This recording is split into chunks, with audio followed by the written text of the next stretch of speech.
Hello and welcome to today's webinar. We appreciate you spending the next half hour with us. My name is Sochi and I will be your host. Please contact me with any assistance you need or questions you have by typing into the chat box or sending an email to support@KIT.org. The slide note handout for today's webinar is available on our online learning center in the resource section of this event. Our webinar today is School Age Middle School Series, Engaging Youth Leaders. Our presenter today is Jen McColl, who recently joined KIT after almost 5 years as a Director of Programs for Unified Theater. Unified Theater is a student-led, fully inclusive theater education program and is now a program for KIT, which Jen is still managing. Jen has over 13 years of experience in program management, community engagement, and evaluation in theater and performing arts education organizations. And I turn it over to you now, Jen. Thank you, Sochi. Good morning, good afternoon, everyone.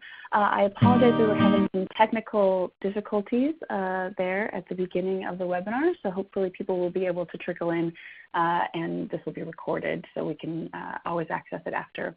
So thank you all for joining me today to talk about engaging youth leaders. Before we get started, let's take a quick look at our learning objectives for today. These are the concrete things we expect to accomplish during our webinar today. A quick disclaimer, I mostly refer to youth throughout this webinar, which means ages 10 to 18, but I sometimes may use children or students, but essentially we're talking about grades 5 through 12 here. So today we're going to correctly define the 4 best practices for youth leadership and also accurately describe how at least one principle of engagement can be implemented in a youth development program. And I apologize in advance, I'm getting over a cold, so I may be a little bit hoarse and gravelly today. I will try to keep the throat clearing to a minimum. And I apologize, there are the learning objectives here, and here we go. Okay, so a quick note on where this webinar series fits into the Youth Leadership series. This is our second piece. If you missed the first part, the benefits of youth leadership, I think you'll still take away really valuable information from today's webinar, but just so you know, you can access the playback of that first webinar on the OLC. And today we'll be getting into strategies and methods for engaging youth leaders. So now we know why youth leadership is important. Now we're asking how to go about getting youth leaders involved in your program, and most importantly, how to keep them involved. And the final webinar in February will ask the how to make it meaningful question, and this may be the most important question you can ask. You can lay all the groundwork, you can do all the right things, but if the youth leaders in your program don't actually feel and act empowered, you're going to be losing out on all the benefits that we outline throughout this series. Here's the outline of the topics we'll discuss today. Essentially, we'll be building from the bottom of a pyramid during this webinar. In laying the foundation where we'll start, these are the core ideas you want to understand before you even think about acting on any new opportunities. We will review what youth leadership can look like, which we also did touch on in the first webinar. We'll talk about the characteristics of a good leader, and then we'll highlight some keys to success. And then moving up our pyramid into implementation, we'll discuss several acknowledged best practices in working with youth leaders and what we feel are the 6 core principles for engaging youth. And then finally, before we end, we'll quickly discuss some common challenges you may find as you're implementing youth leadership opportunities in your program. We did touch on this briefly in our previous webinar, but I thought it's worth revisiting. If you don't have any existing youth leadership opportunities in your program, this is a good starting point in your planning. It's figuring out what type of leadership role will work with your program.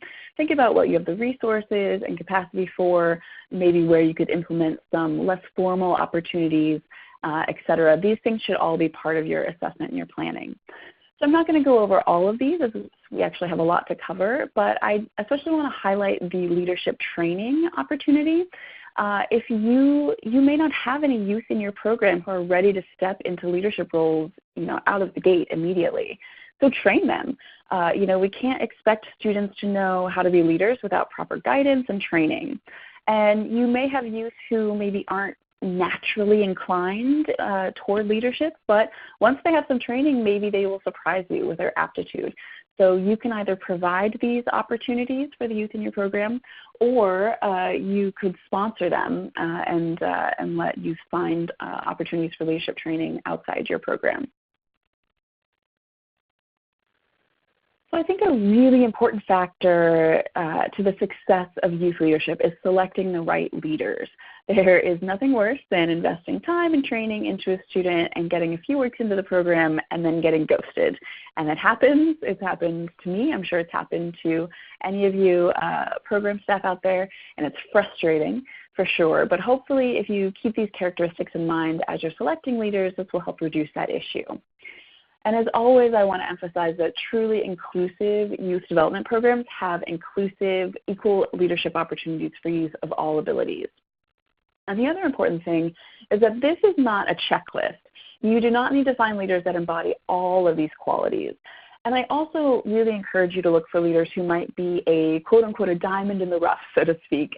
So maybe they sometimes exhibit concerning behaviors, but you feel with the right program or role, they could really shine. Or maybe there's a youth who is a little disorganized, but you think if you were able to provide the right supports, this child could be a valuable addition to the leadership team. So some of these are pretty obvious if you're looking at formal, long-term leadership roles.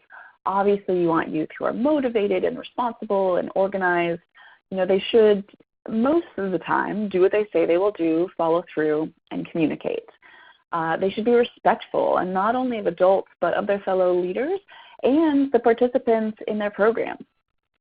Leaders don't have to be social butterflies, but they do need to at least treat everyone in the program with kindness and respect. And patience is a key attribute as well. You know, everybody messes up. Their other participants may not listen to them. Things go wrong, and leaders can't just fly off the handle when things aren't going right. And then several of these characteristics require a bit more maturity, and they may be constantly developing as youth are acting as leaders. Things like self-management skills, confidence, being self-aware, having an inclusive mindset. You know, kids will be at different levels on the spectrum of these different skills. So select leaders who you think have the capacity for growth in this area or in these areas, not necessarily somebody who's already fabulous at all of those. So my experience with youth leadership has primarily been with the program Unified Theater, which is a school-based, fully inclusive theater education program. And it's run, for the most part, by students with guidance and support from adult advisors. So in my years with Unified Theater, these are what I think are some of the more crucial components to having successful youth leadership. So as you're building your leadership program, always keep these three fundamentals in the back of your mind. Relationship development. Program staff must get to know youth. They must build authentic relationships with them. Whether you are building adult and youth partnerships in leadership or whether youth are taking on solo leadership opportunities, if they don't trust and respect the adults in their program, they just will not be successful. And this does not mean that program staff and youth are becoming besties. I know some organizations have young program staff, you know, YMCAs, summer camps, Boys and Girls Clubs often have college students running programs, and it is still really important to have that line between staff and youth. Staff and youth shouldn't be hanging out on the weekends or texting after hours. The program staff still need to be in a position of authority so that they're supporting and guiding youth, but they should be able to develop trust and respect and have some common interest or be able to relate on some level. Skills and interests, this may seem really obvious, but make sure the leadership role is a good fit with the student's existing skills and interests.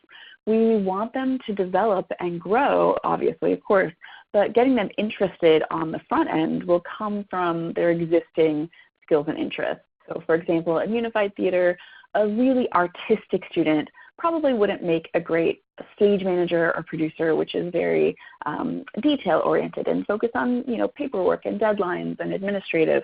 You know, they wouldn't really be interested in that. They would be interested in a director role or a choreography role where they could really shine artistically. And finally, involve your youth support system, their friends, their family, their teachers. They can all help encourage and lend support as needed. And families may get more involved with your program as a result. We have a great example of this. A Unified Theater student named Mike got involved in middle school. He loved the program so much. He was a leader all through high school. He ended up starting a new program when he moved on to his transition academy post-secondary. And then eventually his dad ended up joining the board of directors of the organization. And then his sister is a teacher and ended up starting and becoming an advisor for a program at her school. And so all of this involvement and support came through Mike originally loving the program and just making sure that his family got involved in his experience. When you implement youth leadership, this giant orange bubble here that you see is really the ultimate goal. It gives youth opportunities to develop partnerships with adults and other youth, connect with the community, develop and practice skills, make decisions, and act on their ideas. That is youth leadership in a nutshell. But how do you reach that gold standard, right? These are, you'll see, the 4 best practices that will help you start. If you have no youth leadership opportunities currently within your program, start here. And if you really want to succeed, you need planning and buy-in from all levels. You'll need resources, and you'll want to be strategic about how you implement these opportunities. So think of this stairway here as a spectrum. If you have 0 existing youth leadership opportunities in your program, you'll want to start from the first step. But maybe you're already on step 3 or step 4 and you just need to improve your retention or improve your support strategies. So I hope that these best practices will be helpful to everyone regardless of where you are on the staircase. And keep in mind that these guidelines should be system-wide. So if you are a program staff member, you'll need to get your management team on board to implement these changes and vice versa. So start with planning and assessing readiness. Thinking about the different types of leadership opportunities you might want to offer, thinking about a sort of ladder of roles and responsibilities, which leadership role will do what responsibilities, how will students transition, your leaders then transition, what is the ultimate goal? Are you thinking primarily youth-led or are you thinking adult and youth partnership? And keep in mind that your entire organization must be ready to embrace youth leadership and empower youth to be full partners. So you'll also want to strategize. What skill level do youth need to have to take on a leadership role? How will your staff support youth leaders? Make sure that you're assessing infrastructure and management attitudes toward youth leadership. Adding a youth leadership component to your program does not mean less work for your program staff. If anything, it's probably more work, so make sure that you really have the capacity to implement these changes. And as with any institutional change, attitude shift is key. You are destined to fail if you're just paying lip service to change. So program staff must focus on the youth attributes and skills rather than their shortcomings. This is called a strength-based perspective, and it's really vital for any youth leadership collaboration. Make sure there are clear expectations on how much authority youth have, who makes the final decisions. Keep in mind that failure is okay. Encourage successes, but then figure out how to improve on failure. For many of us in the professional world, failure is scary. We could lose our jobs. There are very high stakes. But students and youth need to be able to fail, and they need to do that in a safe, supportive environment. If your youth leaders plan an event or a volunteer day and no one comes, don't let them just give up and never try that again. Encourage them to problem solve, try different ideas, give it another shot. And really importantly, staff must be willing to make changes, let go of old habits, and work against any biases you might have toward youth. Don't make assumptions, leave stereotypes behind, take risks, listen to new ideas, be confident in your leaders. Sometimes those are really, really big attitude shifts that you need to make internally before you implement any youth leadership. And after that, you're ready for recruitment and retention. So make sure that you're creating a variety of opportunities and for different types of youth with different skills. Take the time to develop a recruitment plan and process. Start young and nurture the next generation. Personally reach out and invite youth to participate or invite them to take on a leadership role. Make sure you're letting them know how they will benefit as well. have very clear job descriptions for them, leadership descriptions. You can also create an application process if you are having a lot of youth who are interested, and that might also help you to identify those who may not follow through, right, if they have to actually submit an application. And then the key to continuing success is supporting youth. In order to be successful and engaged, youth need to feel comfortable, they need to feel supported, and feel like they can be successful.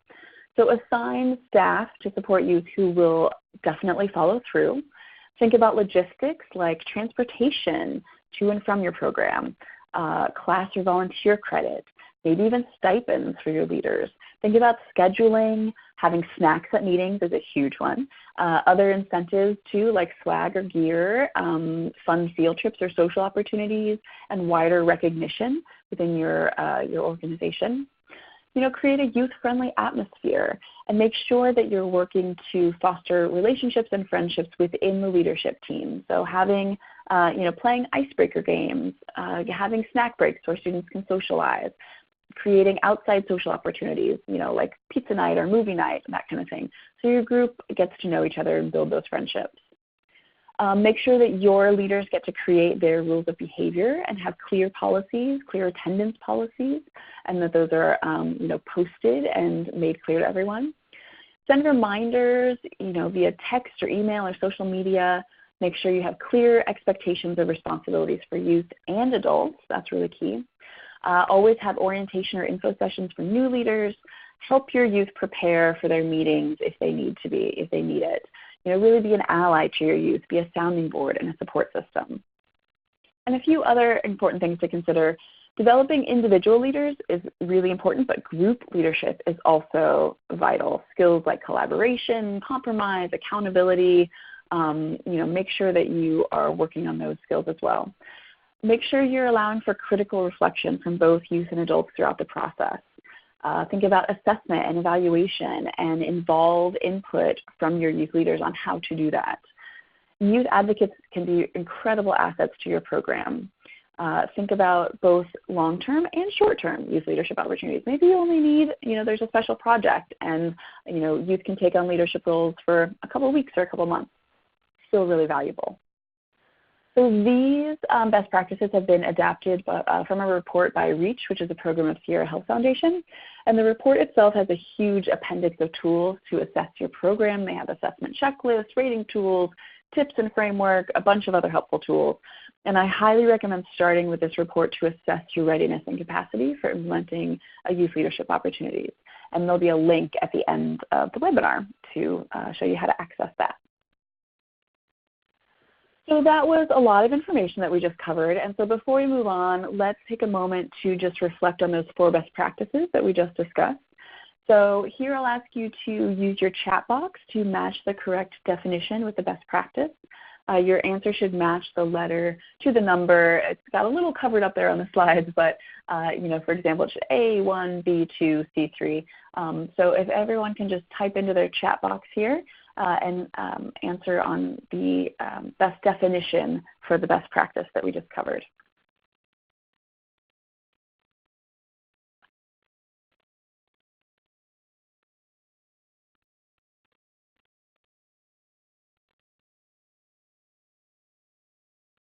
I know it takes a few minutes to read through everything.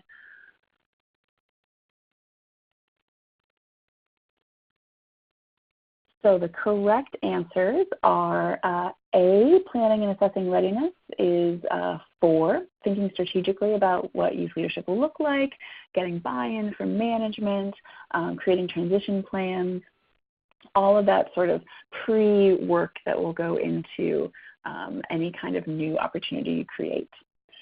B, attitude shift, goes with 3, which is the willingness to change things up, let go of old habits, work against biases. This is the internal staff, kind of mindset shift that needs to happen. C is with 1, recruitment and retention is a clear plan for getting youth involved, having an application process, inviting youth to join, and making sure you're providing a variety of activities. And D, supporting youth, goes with number 2, clear expectations, making sure that your staff is following through and is being reliable, making sure that youth really have what they need in order to succeed. So it looks like our answers were pretty on par there. So great job, everyone. Okay, let's keep moving along. So now that we've laid our foundation of engaging youth leaders, let's keep moving on up and dive into implementation. So these 6 principles have been adapted from a report by the Forum for Youth Investment. And the principles here are meant to sort of take the ideas and the concepts around youth engagement and put them into practice. And these can be applied in traditional youth development programs as well as change-focused organizations and programs. And these concepts are not complicated, they're not particularly revolutionary, but hopefully this framework will codify some existing practices or inspire new ideas for your program. So you'll definitely see some overlap with the four best practices we already went over, but these dive a little bit deeper into practical application. So looking at the first 3 here, having a clear outreach strategy. So this is the implementation part of the recruitment and retention strategizing that you've done, hopefully, that you've done as part of your best practices. And this is intentionally recruiting a diverse group of leaders, making sure that you have youth of all abilities, interests, and backgrounds. Have info sessions and clear expectations so that youth know what they're getting into. And revolving door might sound pejorative or negative, but it's actually, this is a strategy, long-term planning for skill building and transferring leadership to your next group. So for example, in Unified Theater, we have co-leaders, and often it's a school-based program, so we will often have co-leaders, one who might be an upperclassman and has done the role for a really long time, and one who is a freshman or sophomore who is going to work really closely with the upperclassmen and learn all the sort of ins and outs, so that when that upperclassman graduates, the younger leader is ready to step up and take on those roles. Having a home base. So this is making sure you're providing a stable environment for your leaders, making sure that they're stable adults, coordinating and organizing. Don't assign flaky or temporary program staff.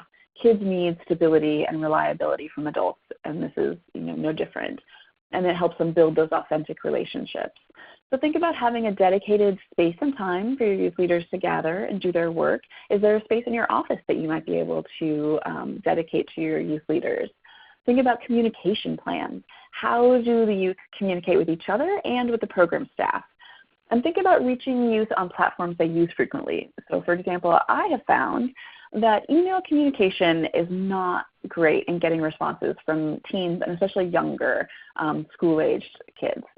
Text messages or messaging apps like GroupMe or WhatsApp, or maybe even think about social media.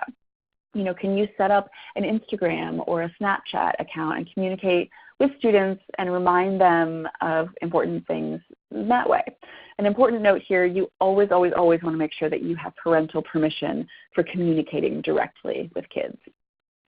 And make sure that you have clear program goals. And a great way to think about this is short-term actions within long-term goals. So always be working toward a goal. These goals can change. They can be temporary. For example, Girl Scouts of America, their leaders each year plan their activities and what badges they want to do. So it changes every year, but they're always working toward a long-term goal. And making sure that all of your short-term activities are then based around that. Youth should be given a voice in shaping these goals of the program. And make sure that you have a clear reasoning for youth leadership. Why are youth in charge? It should be mutually beneficial for both your program and the youth themselves. What are they getting out of it, and what are you getting out of it? And that's a question that you will have to answer for yourself as you're doing this planning. Continuing on with numbers 4 through 6 here. So youth and adult relationships. This was one of our keys for success, and you will see this mentioned in all the literature around youth leadership and youth engagement. And it's really not surprising. We know that adult relationships are crucial in youth development, period. So of course they're a key component to engagement. So make sure there are clear roles for both the adults and the youth. Get those trusting relationships building, that adult and youth are learning from each other. And skill building for youth and adults must be able to facilitate this learning. Students are developing really important social emotional learning skills when they take on leadership roles, and they learn how to do things from the adults in the program. Everything they're doing is skill building. So make sure your adults are able to, they're not classroom teachers, but they are teachers and mentors in a way.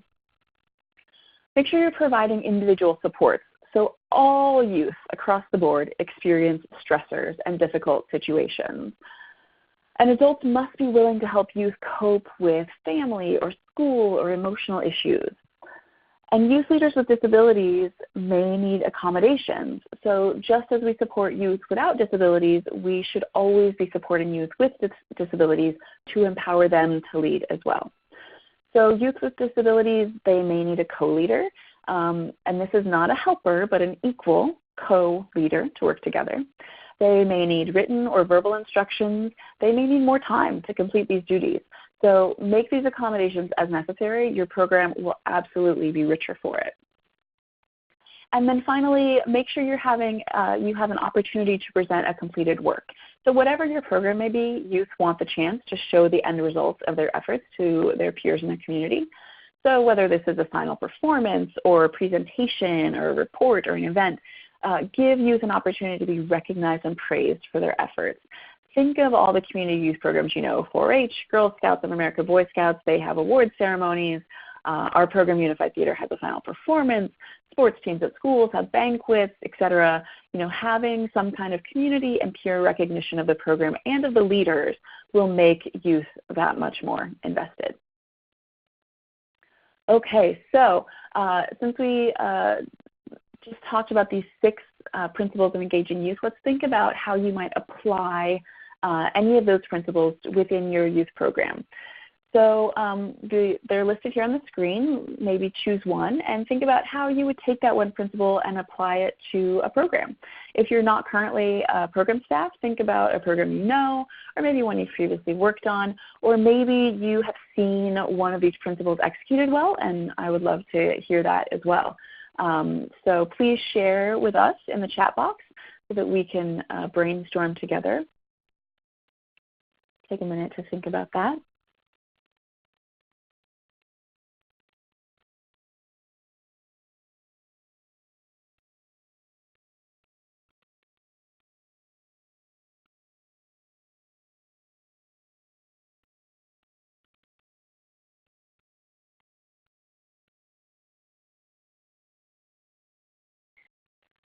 Yeah, so youth and adult relationships, that's really key. I can share an example from Unified Theater where we have our advisors and our leaders. They work really closely together.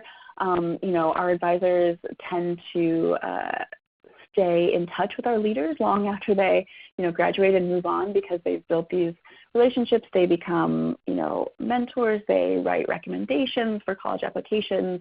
They get to know their students and their families.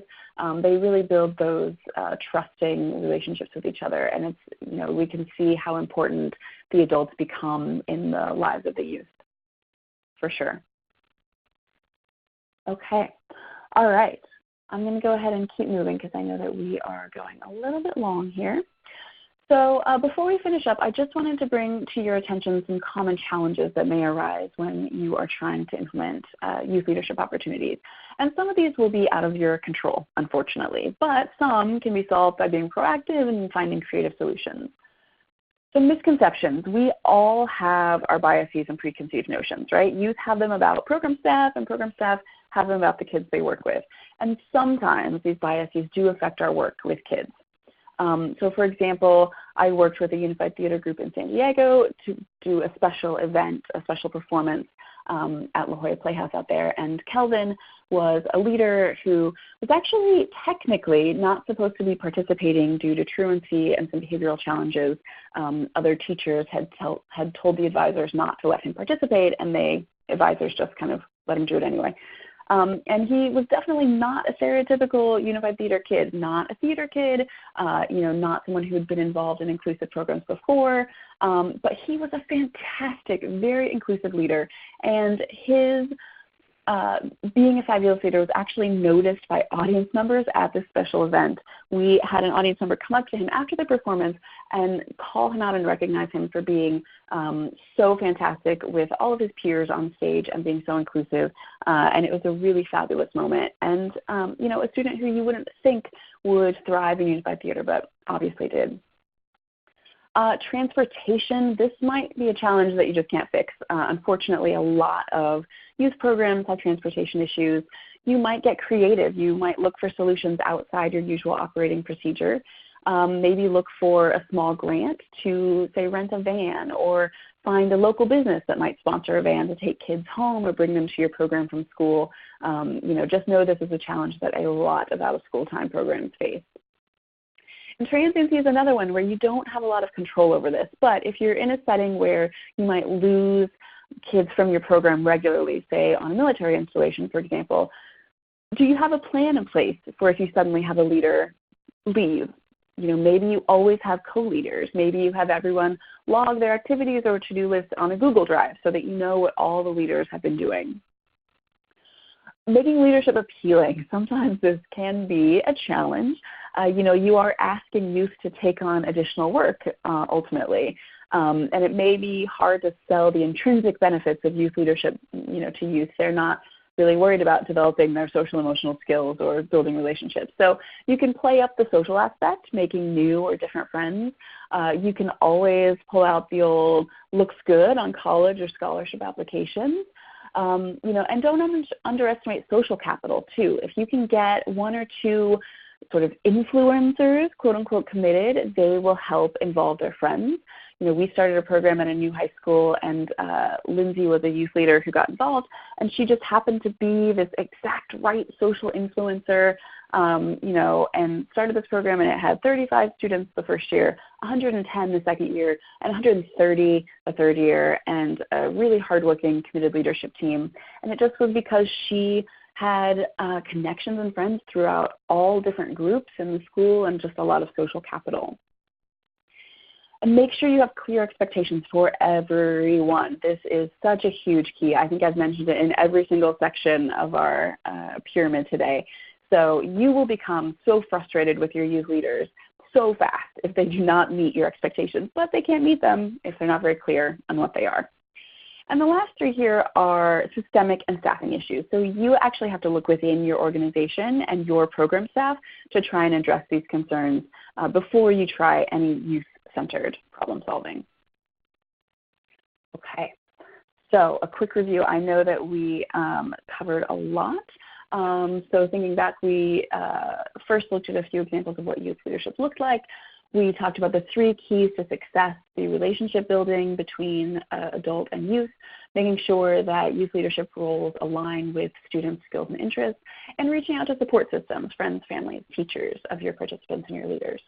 The characteristics of a good leader here, the 4 best practices in our stairway spectrum: planning and assessing, internal attitude shifts, recruitment and retention, and then obviously continuing to support youth throughout.